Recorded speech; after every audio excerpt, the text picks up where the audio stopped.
Benar Tuhan, hati dan jiwa kami merindukan aliran sungai-Mu, merindukan firman-Mu Tuhan.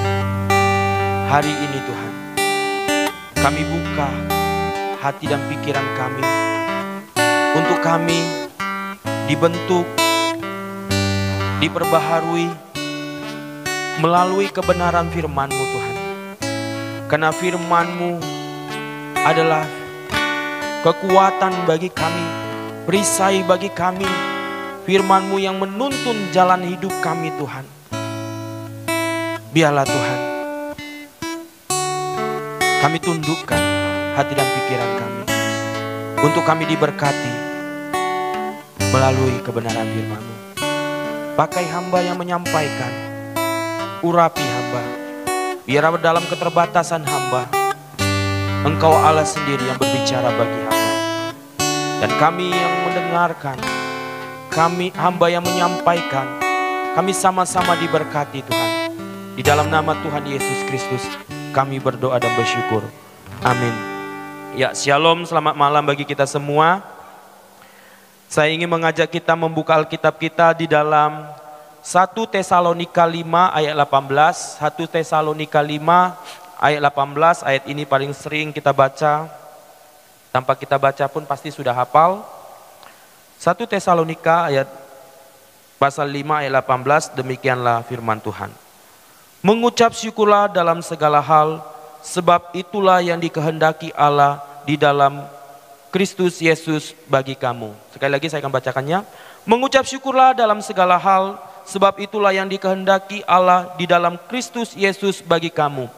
Ya, tema renungan kita bicara tentang mengucap syukur dalam segala hal. Bagi kita sudah tidak asing lagi mendengar kata mengucap syukur.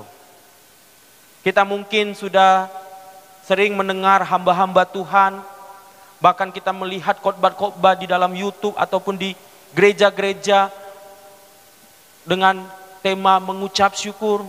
Ataupun kita sudah tidak asing lagi mendengar ini disampaikan oleh teman kita, keluarga kita, untuk memotivasi kita untuk selalu mengucap syukur. Kata mengucap syukur adalah sangatlah gampang untuk diucapkan, betul nggak? Tapi untuk dipraktekkan, untuk dilakukan di dalam kehidupan sehari-hari, itu sangatlah sulit. Kalau mengucap syukur dalam situasi yang nyaman, apa yang kita harapkan, apa yang kita damba-dambakan, kita mendapatkan sesuatu, kita berhasil. Mengucap syukur sangatlah gampang, sangatlah mudah. Tapi jika situasi yang kita alami sedang susah, sedang mengalami penderitaan, sedang mengalami di mana kita kehilangan orang-orang yang kita cintai, apakah masih bisa kita mengucap syukur? Sangatlah sulit untuk kita bersyukur ketika situasi itu sedang tidak baik-baik. Kita lebih sering ketika situasi yang kita alami sedang terpuruk, kita sedang mengalami penderitaan, kita lebih sering bersungut-sungut, kita lebih sering menyalahkan keadaan daripada bersyukur. Kita bersungut-sungut di hadapan Tuhan. Pertanyaannya bagi kita semua, apakah ketika kita bersungut-sungut di dalam hidup ini, itu akan mengubah situasi itu? Ataukah ketika kita bersungut-sungut itu akan memberikan solusi bagi masalah yang kita hadapi? Tentu saja tidak. Ketika kita bersungut-sungut dalam hidup ini, itu tidak akan mempermudah atau kita bisa menemukan jalan keluarnya, tapi itu akan memperkeruh masalah yang akan kita hadapi. Bahkan ketika bangsa Israel bersungut-sungut tentang keadaan mereka, Tuhan ini Tuhan, Mereka bersungut-sungut di hadapan Tuhan. Apa yang terjadi? Kalau kita baca Bilangan pasal 11 ayat 1 dengan jelas, di mana Tuhan mencurahkan hujan api atas umat Israel. Tuhan murka. Berarti Tuhan tidak senang kepada umat yang bersungut-sungut. Tuhan benci. Bahkan Tuhan menghukum bangsa Israel karena mereka bersungut-sungut di hadapan Tuhan. Tapi ketika situasi yang terjadi dalam hidup ini, sekalipun itu tidak baik, sekalipun itu tidak menyenangkan, yang harus kita hadapi, firman Tuhan yang kita baca di ayat 1 Tesalonika 5 ayat 18, tetaplah mengucap syukur. Seburuk-buruk apapun situasi kita, kondisi yang kita alami, tetaplah engkau mengucap syukur, Bapak Ibu. Ini bukan kata pendeta, bukan kata majelis, bukan kata saudaramu, sahabatmu, tapi inilah yang dikehendaki oleh Bapa, di mana engkau dan saya untuk selalu mengucap syukur. Walaupun itu susah, walaupun itu sulit mengucap syukur, tetaplah kita mengucap syukur. Ini yang dikehendaki Tuhan. Berarti Tuhan senang kepada umatnya, kepada orang-orang yang bersyukur dalam hidup ini. Ini perintah daripada Tuhan sendiri. Orang yang mampu mengucap syukur dalam segala hal, meskipun situasi yang dihadapinya itu sulit, mampu mengucap syukur, berarti orang tersebut adalah orang yang memiliki hubungan yang baik dengan Tuhan, memiliki suatu kedekatan dengan Tuhan. Kalau orang tidak memiliki hubungan yang baik dengan Tuhan, akan sulit untuk mengucap syukur. Tapi kalau dalam hidup kita memiliki persekutuan dengan Tuhan selalu, sesulit apapun hidup yang kita alami, pergumulan seberat apapun yang kita alami, kita akan mampu mengucap syukur kepada Tuhan. Mengucap syukur ini mengajarkan kita bahwa yang pertama, dengan kita mengucap syukur itu akan mengubah cara pandang kita untuk memaknai hidup ini. Mengubah cara pandang kita untuk memaknai hidup ini. Orang yang mengucap syukur dalam segala hal adalah orang yang selalu membangun dirinya ke arah yang lebih baik. Dan melihat segala sesuatunya itu pada kehendak Tuhan saja. Pada rancangan Tuhan saja. Kenapa orang bisa mengucap syukur? Karena dia yakin, dia percaya bahwa tidak ada rancangan Tuhan yang tidak indah baginya. Meskipun situasinya saat ini tidak baik. Tapi orang yang mengucap syukur, mengubah mindsetnya, mengubah sudut pandangnya pada kebenaran firman Tuhan.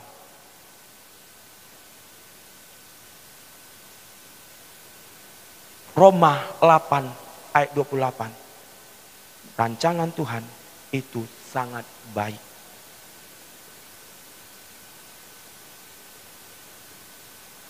Seorang teolog atau seorang pendeta yang berasal dari Jerman, di mana dia dibunuh oleh tentara Nazis atau tentara Jerman, pernah berkata bahwa hanya rasa syukur sajalah kehidupan ini menjadi kaya. Nama pendetanya Dietrich Bonhoeffer. Dengan rasa bersyukurlah kehidupan ini menjadi kaya.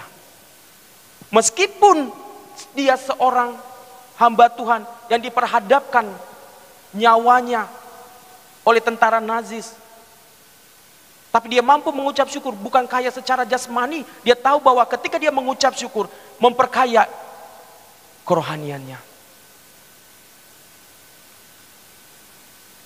Ketika kita mengucap syukur, berarti kita mengarahkan segala sesuatunya pada kehendak Tuhan. mengubah pola pikir kita. Di mana engkau dan saya ketika mengucap syukur, berarti kita berpikir positif, berpikir benar, berpikir baik. Walaupun situasi itu tidak baik.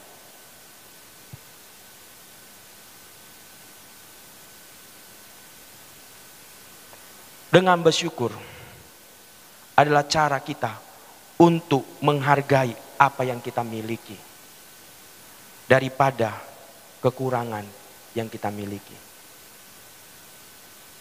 Inilah ketika kita bersyukur dalam hidup ini, mengubah cara pandang kita untuk memaknai hidup ini.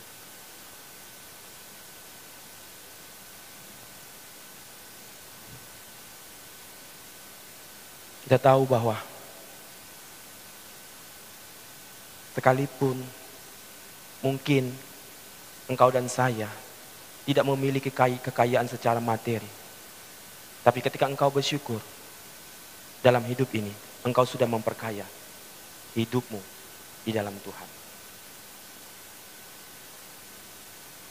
Yang kedua, kita belajar dengan bersyukur ini, itu akan memberikan kekuatan bagi kita.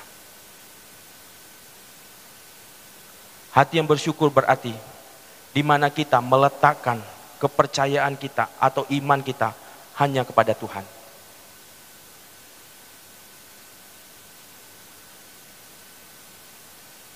Ucapan syukur merupakan ekspresi iman kita. Orang yang mengucap syukur, Tuhan akan memberikan kekuatan di dalam hidupnya untuk melewati masalah, pergumulan yang terjadi dalam hidupnya.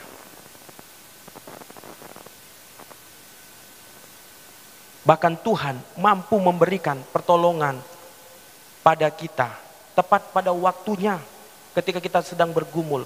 Kalau kita selalu mengucap syukur. Di dalam ucapan syukur itu ada doa, ada pujian. Berarti ketika kita menaikkan ucapan syukur kita, berarti kita menyerahkan hidup kita pada tuntunan Tuhan, pada kehendak Tuhan. Sehingga apa? Tuhanlah yang memberikan kekuatan kita. Tuhanlah yang akan memampukan kita untuk melewati setiap apa yang akan terjadi di depan mata kita. Dengan orang yang bersyukurlah yang akan mampu melewati setiap tantangan hidup ini. Kalau engkau dan saya Bapak Ibu hanya bersungut-sungut, itu akan melemahkan imanmu. Tapi orang yang mengucap syukur, itu akan memberikan kekuatan, memberikan semangat yang baru di dalam hidupmu. Jadi dalam hidup ini haruslah tetap kita mengucap syukur dalam situasi apapun. Ketika engkau diberkati, bersyukur. Karena itu akan mengubah cara pandang kita untuk melihat keadaan. Itu akan memberikanmu kekuatan ketika kita bersyukur. Yang terakhir, ketika kita bersyukur itu akan memberikan suatu ketenangan, damai sejahtera. Orang yang bersyukur bukan berarti Tuhan mengangkat masalahnya, tidak. Bisa saja Tuhan angkat langsung, tetapi Tuhan izinkan itu terjadi dan dialami oleh setiap kita. Tetapi orang yang bersyukur dalam hidupnya akan tenang menghadapi pergumulan itu. Kenapa? Ada hikmat yang Tuhan berikan bagi orang-orang yang mengucap syukur. Di mana ia tidak akan ceroboh mengatasi pergumulannya, mengambil sebuah keputusan, ia tidak akan bertindak dengan sesuka hatinya. Tuhan yang akan memberikan hikmat baginya. Kenapa? Karena dia mengucap syukur kepada Tuhan. Orang yang mengucap syukur adalah orang yang dikehendaki oleh Tuhan. Tidak akan mungkin Tuhan membiarkan orang tersebut jatuh dan jatuh. Tetapi Tuhan akan memberikan ketenangan di dalam hidupnya. Orang yang mengucap syukur bukan berarti dia tidak punya masalah. Ada masalah. Tapi ia memiliki ketenangan dalam hidupnya. Karena Tuhan yang memberikan kekuatan bagi dia. Karena dia sadar Tuhan yang menjamin hidupnya. Karena dia sadar bahwa Tuhan yang berjalan dan menyelesaikan setiap pergumulannya sehingga dia akan tenang menghadapi masalah itu. Jadi dalam hidup ini, apa yang harus kita perbuat? Apa yang kita harus lakukan? Belajarlah mulai hari ini mengucap syukur. Jika hari ini Bapak Ibu yang ada di rumah maupun yang ada di tempat ini, kalau makan ikan asin sekalipun, tetaplah bersyukur. Kalau makan tempe sekalipun, tetaplah bersyukur. Masih banyak orang-orang lain enggak makan.